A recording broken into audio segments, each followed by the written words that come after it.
Hello friend नमस्कार। देखो आपण गोटे OSSC तरफ नोटिस टी आसी जोठी कि आपण दिखाई जो RI एग्जाम होता तार रिगार्डिंग आप नोटिस रही। ये नोटिस आपंकर कहुई जो मैंने देखु जो आपंकर ऑब्जेक्शन राइज करने आपंकर डेट आसाला से डेट रे जो मैंने ऑब्जेक्शन राइज कर पारना आपन को पुणी थे आपंकर दिखाई जदि कौन सी आंसर आपंकर भूल दिखाई ताले आपण पुणी थे ऑब्जेक्शन राइज करेंगे 5 ରୁ 8 डिसेम्बर मध्य सहित आप गोटे सपोर्टिंग डॉक्यूमेंट आपंकर प्रोवाइड करेंगे जो डॉक्यूमेंट को सपोर्ट कर आपण क्वेश्चन को चैलेंज करूँगा प्रोवाइड करेंगे 5 ରୁ 8 तारीख मध्य आप तार ऑब्जेक्शन राइज करेंगे आउ थे आपको सुजोग दि जाइए।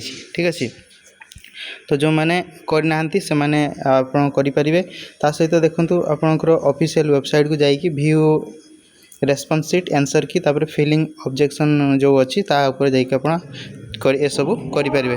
ठीक अच्छे तो ये इम्पोर्टेंट इनफॉरमेशन रही है आशा कर सूचना पाई। Thank you.